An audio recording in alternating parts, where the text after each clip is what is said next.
Hello world, আমি স্নিগ্ধা। কেমন আছো তোমরা সবাই? আমার ব্লগে তোমাদের সকলকে স্বাগত জানাই। আজ শুক্রবার সকাল 7:30 মতো বাজে।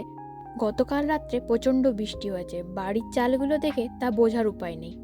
সকাল থেকে কড়া রোদ উঠেছে, সব শুকিয়ে গেছে। আকাশটা আজ খুব পরিষ্কার, এক টুকরো মেঘও জমে নেই। চারিদিকে রোদ ঝলমল করছে। ওই যে দেখো, চাঁদ মামারও দেখা পাওয়া যাচ্ছে। কতগুলো ব্লু স্টার ফুল ফুটেছে দেখো।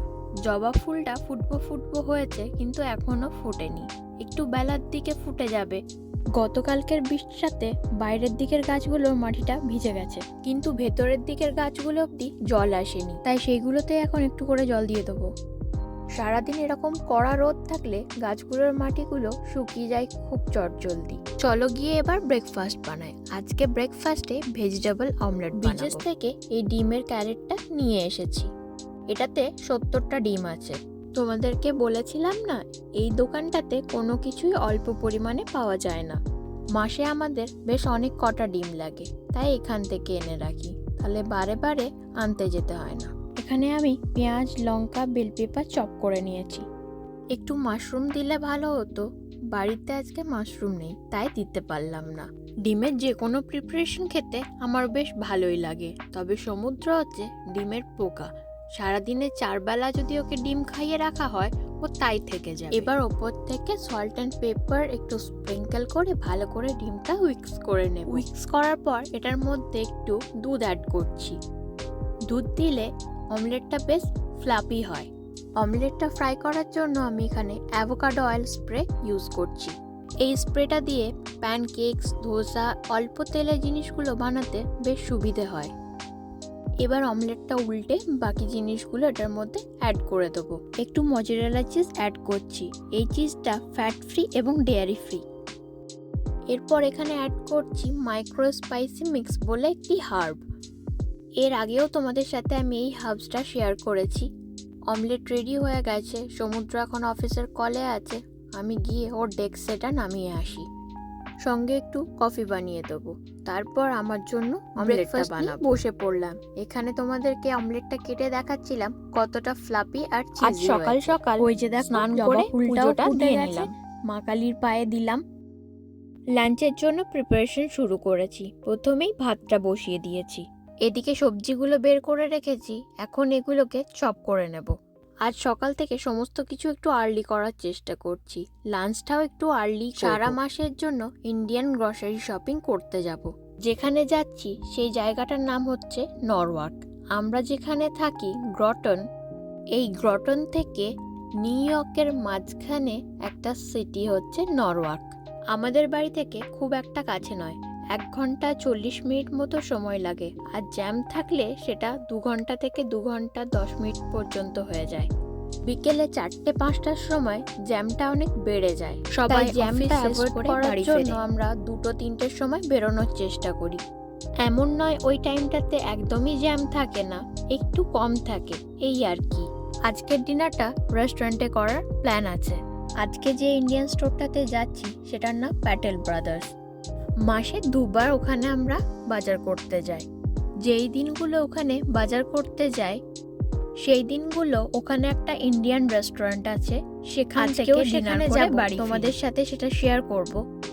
লাঞ্চে বিশেষ কিছু নেই। বাঁধাকপির তরকারি হবে, উচ্ছে ভাজা হবে, ফ্রিজে খানিকটা চিকেন কষে রাখা আছে। এখানে বাঁধাকপির তরকারিটা বসিয়ে দিয়েছি সর্ষের তেলের মধ্যে, তেজপাতা, শুকনো লঙ্কা, 5 ফোড়ন দিয়ে।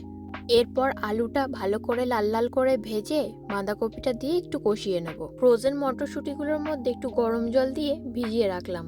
কেটে রাখা উচ্ছেটার মধ্যে নুন, হলুদ, চেরা কাঁচা লঙ্কা মাখিয়ে কিছুক্ষণ রেস্টে রেখে দিলাম। বাঁধাকপিটা কষানো হয়ে গেছে। এরপর রেগুলার স্পাইসগুলো এটার মধ্যে অ্যাড করে দেবো। গরম জলে ভিজিয়ে রাখা মটরশুঁটিটা অ্যাড করে দিলাম, সাথে টমেটোটাও অ্যাড করে দিলাম। এবার ভালো করে কষিয়ে নেব। এদিকে নুন হলুদ মাখিয়ে রাখা উচ্ছেটাও ভাজতে বসিয়ে দিলাম। একটু ভাজতে সময় লাগে, আমি একটু কম তেল দিয়ে ভাজার চেষ্টা করি। এরপর লাঞ্চ করে রেডি হয়ে বেরিয়ে পড়ব।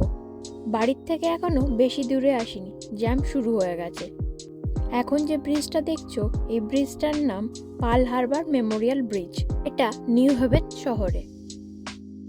এই ব্রিজটা থেকে চারিপাশের ভিউটা খুব সুন্দর। এক পাশে সি ভিউ, অন্য পাশে সিটি ভিউ। পৌঁছে গেছি প্যাটেল ব্রাদার্সে। প্রত্যেকটা পুজোর জিনিসই এখানে কিনতে পাওয়া যায়। এটা হচ্ছে এদের সবজি। আমাদের দেশীয় প্রায় সব সবজি এখানে পাওয়া যায়। সবজিগুলো ভীষণ ফ্রেশ থাকে। দেশের বাইরে সবচেয়ে বড় ইন্ডিয়ান গ্রসারি স্টোরের আমেরিকায় এদের 52টা স্টোর রয়েছে। লাস্ট 49 বছর ধরে এরা এখানে বিজনেস করে চলেছে। এমন খুব কম জিনিসই আছে, কিছু কিছু জিনিস আমাদের ছোটবেলায় এখানে পাওয়া যায়, তারপর আর এখন দেশেও দেখতে পায় না। আমাদের সব জিনিসও এখন এখানে পাওয়া যায়। একটা দুটো জিনিস বাকি আছে, সেগুলো নিয়ে নিলেই হয়ে যাবে।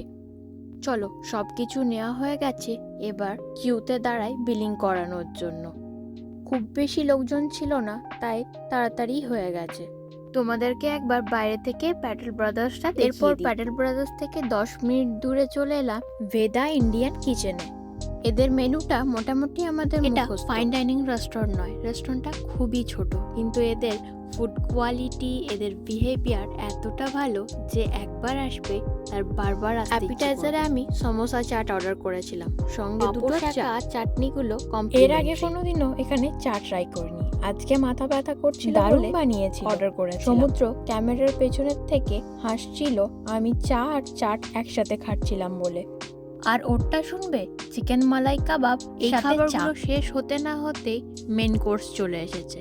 মেন কোর্সে অর্ডার করেছি একটা গার্লিক নান, একটা প্লেন নান, আর সঙ্গে পনির টিক্কা মশলা, একটা বোল রাইস। সবসময় কমপ্লিমেন্টারি। আমরা একটু বেশি পরিমাণে খাবার অর্ডার করে ফেলেছি। খাবারগুলো টেস্টি হলো, তাই সব খাবারটা আমরা শেষ করে উঠতে পারি। বেঁচে যাওয়া খাবারটা সঙ্গে করে প্যাক করে নিয়েছি। এখন ওই সন্ধ্যে 7:30 মতো বাজে। আশা করা যায় রাস্তায় জ্যামটা একটু কমেছে। চলো এবার বাড়ি ফেরা যাক। বাড়ি গিয়ে আবার তোমাদের সঙ্গে দেখা হচ্ছে। বাড়ি ফিরে ফ্রেশ হয়ে নিয়েছি, ব্যাগ থেকে সমস্ত জিনিসপত্র বের করে রাখলাম। খানিকটা আজ রাতেই গুছিয়ে রাখবো, খানিকটা আগামীকালকে। এদিকে সবজিগুলো শুকোতে দিয়েছি, পেপার টাওয়াল দিয়ে মুছে তারপর ফ্রিজে তুলে রাখবো। আজকের ব্লগটা এখানেই শেষ করছি। যদি ভালো লেগে থাকে তাহলে লাইক, কমেন্ট, শেয়ার করতে ভুলো না যেন। ফেসবুকে আমার পেজটা ফলো করে দিও, নিচে ডেসক্রিপশনে আমার লিঙ্কটা শেয়ার করে দেবো। টাটা।